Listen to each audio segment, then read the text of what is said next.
So hello mga kulitshop, isang magandang umaga po sa ating lahat. Ayan, so nandito na naman kami sa loob ng bahay namin at meron naman tayong package na bubuksan.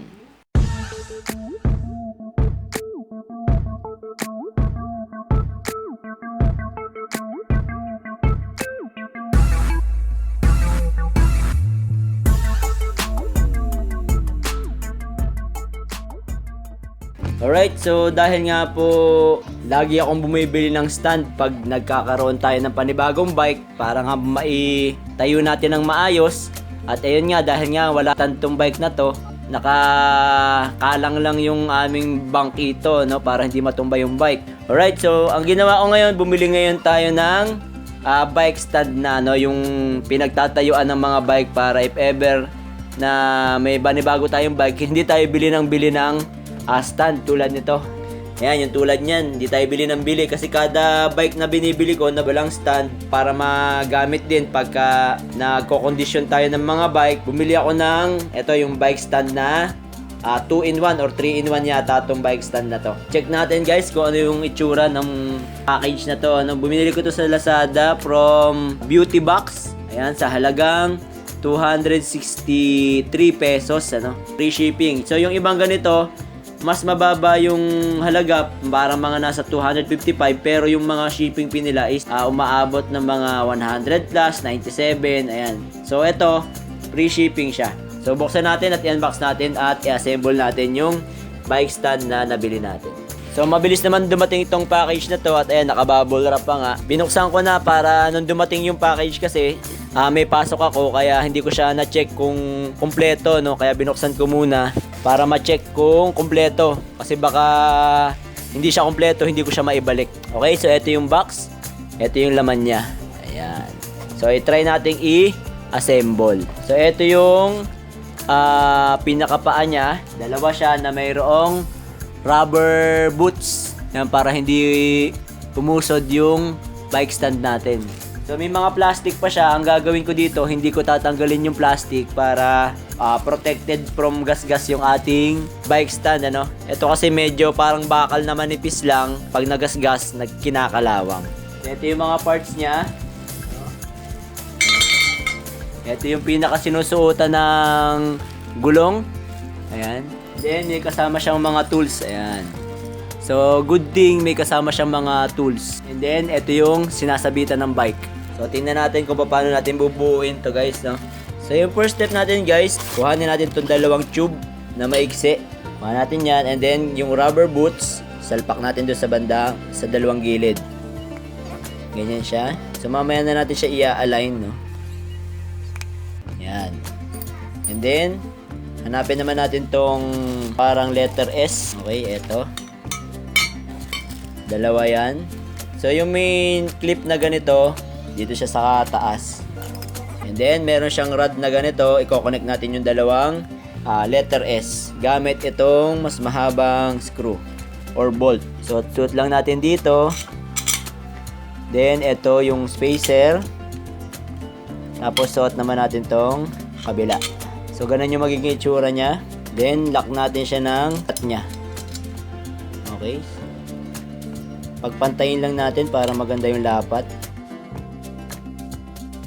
So pwede natin gamitin yung free na tool.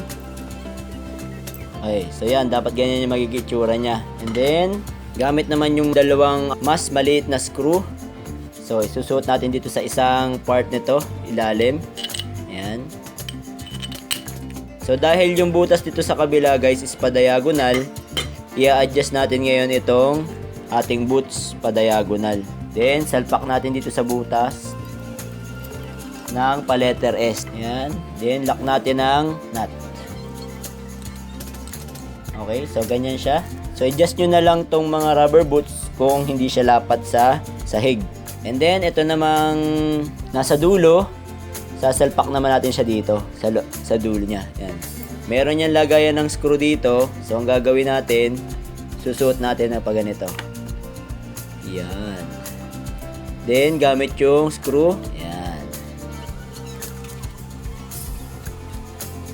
So tsaka na lang natin higpitan guys pagka okay na yung ating assembly. Then, mapapansin nyo, nakatagilid yung rubber boot. So, ipoporma lang natin para lumapat sa floor. Yan. So, maganda na yung lapat niyang dalawa. Then, hanapin nyo naman tong letter U. Konti lang naman yan. Ito, yung letter U naman. So, ang gagawin natin dito, meron siyang butas dito, yung notch niya, no? So, para mai-insert natin, kailangan na i-press natin to. Okay, sasalpak lang natin dito. I-align nyo ng mabuti para maganda yung pagpasok ng yung letter U. Then, itulak nyo lang para mag-lock siya. So, pwede nyo pukpuk-pukpukin ng konti para pumasok yung lock. O, yun. Yan. So, pasok na siya. Nakalock na siya dito. So, ito na yung ating bike stand. So, ayan na guys, yung bike stand natin. Tayo na. So, pero may kulang pa dyan guys. So, ikakabit natin tong sabitan naman ng bike. Yung dalawang hook. So, meron siyang 4 na bolt. So, yung lalagay muna natin tong isa. Yan. Lagay muna natin. So, dito natin siya ilalagay guys. Sa taas. Salpak natin dito.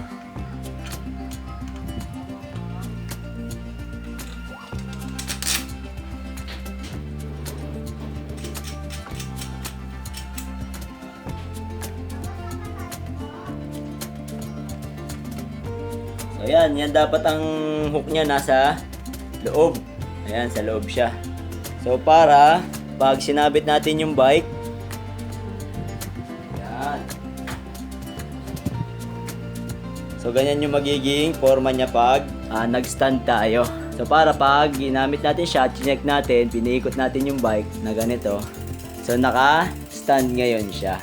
Alright, so ganyan yung magiging itsura niya guys. So, nakahang yung bike natin. So 2-in-1 lang pala to guys kasi pwedeng ito, yung bike stand na nakaganito at yung kasalpak dito yung gulong. So madali na tayo makakapag-repair at makakapag-ayos ng ating bike pag merong stand tayo na ganito. So kailangan nyo lang i-adjust itong mga hook depende sa taas or baba nitong inyong seat stay at saka chain stay. So, depende dyan. Agwat nilang dalawa. Matutuwa yung anak ko dito dahil gustong-gusto niya pinapaikot yung gulong ng bike natin. Gusto niya nakataas na ganyan. Tingnan niyo si Zane. Zane, testingin mo nga. Ayan. Masyado mabilis, ha? Ayan. Yan ang gusto niya, matry niya. So, in this stand, mache-check natin kung nakatono ba yung ating derailleur, yung shifter natin kung nakatono. Mas madali natin magagawa yung mga repairs natin at paglilinis ng bike pag meron tayong ganitong bike stand. Alright? So, siguro po ay hanggang dito na lamang ang ating video at sana po may niambag na naman ako kapaki-pakinabang sa araw na ito. At sa mga hindi pa po nakasubscribe, subscribe lang tayo sa Kulit Shop, ang shop na makulit pero walang physical shop. See you on my next videos. Bye-bye!